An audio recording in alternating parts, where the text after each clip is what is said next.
राधा स्वामी जी सत्संग जी। आज के सत्संग में समझाया गया है कि गुरु के शरण में आकर गुरु के कहे में चलिए और गुरु के हुक्म में चलिए।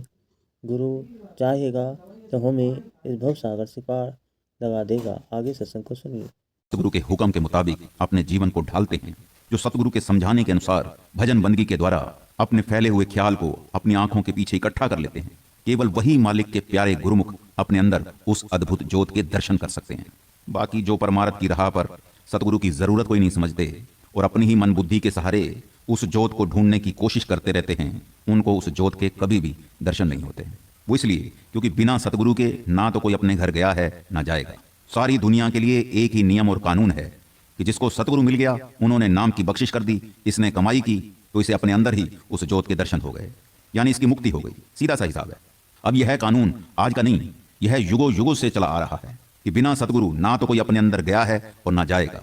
बिना सतगुरु ना किसी के अंतर का पर्दा खुला है और ना खुलेगा।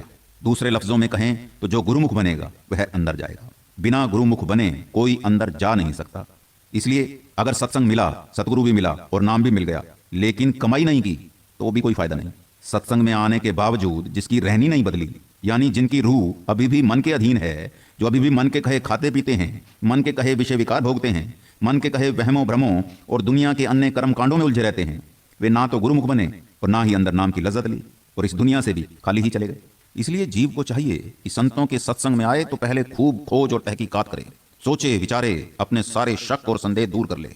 यानी जब पूरा यकीन हो गया और जब वह जीव सतगुरु की शरण को स्वीकार कर लेता है, तो फिर उसे चाहिए कि अपने सतगुरु का हुक्म माने और नाम की कमाई करे। देखो, गुरु को कोई स्वार्थ नहीं है, वो निस्वार्थ है। वो जो हुक्म देता है हमारे फायदे के लिए देता है। इसलिए अगर सच्चे अर्थों में अपने जीवन का लाभ उठाना चाहते हो तो हमेशा अपने मन की चौकीदारी करनी सीखो। मन को कहीं भी भटकने नहीं देना, क्योंकि मन के कहे लगकर अब तक हम बहुत कुछ करके देख चुके हैं और उसका नतीजा भी हम सभी के सामने है कि आज भी हमारे हाथ पल्ले कुछ नहीं। बेशुमार युग बीत गए इस मन का कहा मानते, और अगर आगे भी हम इसका ही कहा मानते रहे, कुछ हाथ लगने वाला नहीं। कबीर साहब भी यही हिदायत देते हैं कि मन के मते ना चालिए, कहते हैं मन के मते अनेक। ये मन कभी एक चीज की तरफ भागता है, कभी दूसरी की तरफ। मन की मनोदशा का उल्लेख करते हुए एक महात्मा ने फरमाया कि कुछ रेख दे, कुछ भेख दे, कुछ निगाहें वाले शेख दे, कहते हैं कुछ लाटा वाली देवी दे, ते कुछ कुछ बाबे नानक दे।